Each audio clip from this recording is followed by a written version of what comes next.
Hi all, I'm here to introduce you to Jesse Wells. If you haven't already heard of Jesse Wells, he's a singer-songwriter. He's well known for his political satire and for the ways that his songs kind of call out certain injustices that are happening all around the country in America, even before any of the things that happened in 2025 and 2026 did. This is what Jesse Wells was doing before all of these sort of injustices and like horrible times that we're living in really started to make an impact on what he was doing. Now, that is not to say that the things that he was doing before are like different from what he's doing.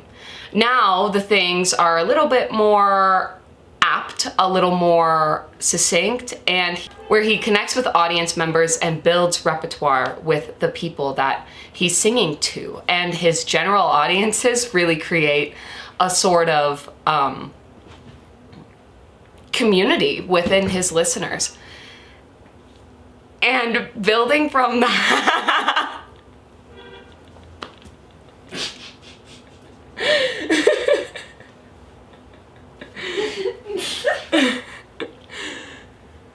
and building from that, he is really able to capture the attention of people with this charismatic sort of singing that happens in his lyrics. Not only that, but his work is in conversation with so many other artists all over the world, all over the country. And my aim today is really to contextualize the things that Wells is doing in the work of objectivist literature. And so some things I want to point out to you. And some decisions that I've made in this short little series. First thing you'll notice, this is a video series and not just a long video essay. And that is because I could not conceptualize how long this video was going to be if I tried to put it all into one video. And so if you're wondering why I've decided to lay it out in the way that I have, the decision of turning it in, hello honey, the decision of turning it into a video series instead of a singular video essay really was for me to conceptualize how this project was going to be put together. Another decision that I made that I would like you to take notice of is the order of the songs that I've chosen. I have chosen songs from Jesse Wells and one from Nathan Apollo, and I'll tell you about the reason why in that video.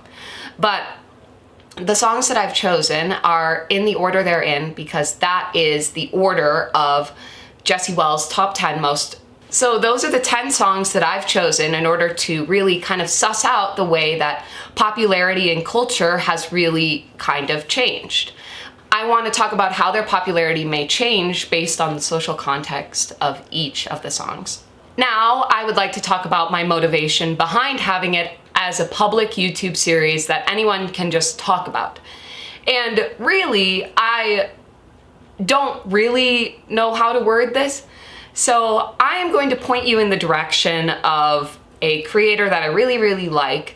I'm going to put the video that I'm referencing on screen right now, and I highly recommend that you go watch the introduction of this video if you really want to understand where kind of my motivations lie.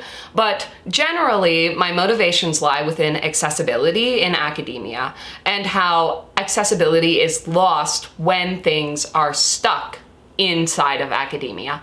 And so, in my motivation to come out of that box of academia, I've decided to make video essays for a lot of my projects where appropriate. So, in that sense, let's get on.